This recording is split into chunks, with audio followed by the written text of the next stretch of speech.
Good evening student. आज आकांक्षा का exam हुआ और बच्चे जो है अपना अपना आंसर शीट मिला लेंगे कि कितना सही किए हैं। चलिए फिजिक्स का मिलाते हैं। किसी गोलीय दर्पण की फोकस दूरी तथा उसके वक्रता त्रिज्या का अनुपात 1:2 होता है। किसी वस्तु का अवतल दर्पण की जिसकी फोकस दूरी 15 सेंटीमीटर है, तो इसका आंसर है ना सेकंड होगा, है ना मतलब सॉरी फर्स्ट होगा।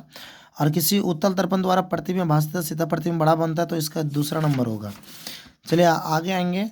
किसी अवतल लेंस द्वारा वस्तु का प्रतिबिंब सदैव क्या बनता है, भाषित तथा छोटा। उसके बाद पांचवा नंबर कि एक बीम 10 सेंटीमीटर फोकस दूरी उत्तल लेंस सामने रखी जाती है, तो इसका प्रतिबिंब बनेगा वास्तविक तथा वर्धित, मतलब ऑप्शन नंबर तीसरा।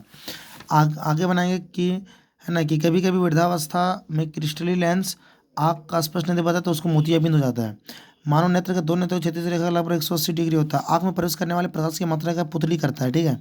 किसी आँख की परिवर्तन किया जाता है, तो उसको हम लोग पचमावी पेशी बोलते हैं। आएंगे आगे। आगे का सवाल कहता है कि जब किसी प्रकाश की किरण है ना प्रकाशिक रूप से सघन माध्यम से विरल माध्यम में गुजरती है, तो अभिलंब से दूर मुड़ जाती है। निम्न में से कौन सही है, तो 11 का ये होगा।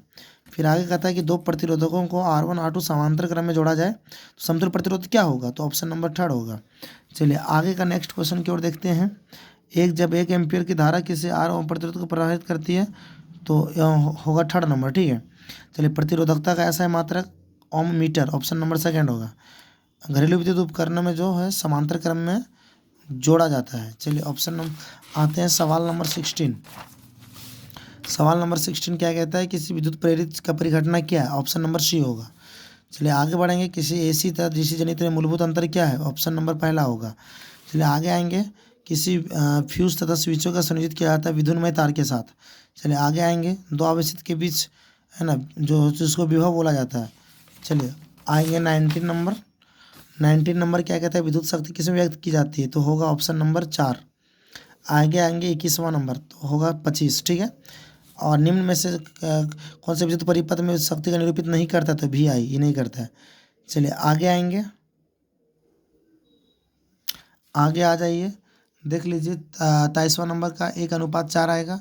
किसी धारा के अनुप्रस्थ काट का अपरिवर्तित रहेगा, है ना। 1 एम्पियर बराबर होता है 1 जूल प्रति सेकेंड। आगे आएंगे। किसी परिपथ में प्रेरित धारा की दिशा क्या होती है, फ्लेमिंग के दायां के नियम। विद्युत तीव्रता का इकाई आस्टेड होता है। विद्युत चुम्बकीय प्रेरण के सिद्धांत पर आधारित उपकरण विद्युत जनित होता है। एक धनात्मक कण इसका ऊपरी मुखी होगा। और आगे विद्युत चुम्बकीय पल रेखाएं कभी एक दूसरे को प्रतिच्छेद नहीं करती है। घरेलू पर हरा प्लास्टिक वाला तार क्या होगा, वो संपर्क तार होता है। चलिए आगे आएंगे। किसी परिपथ में प्रतिरोध का परिवर्तित उपकरण क्या कहलाता है, तो इसका होगा धारा नियंत्रक होगा। किसी परिपथ में धारा मापने की एमीटर श्रेणी क्रम होगा। चुंबकीय क्षेत्र रेखाओं में से तथा किस विलीन हो जाता है, तो ये दोनों होगा, ठीक है। चलिए और ये हम बनाए अभी यहाँ पे कैलकुलेशन किए हैं, है ना। आया इसका 55 ओम आया है। आगे आएंगे। प्रेरित ईएमएफ का ऐसा ही मात्रा वोल्ट होता है। कोई धारक कुंडली जैसा व्यवहार चुंबक के जैसा।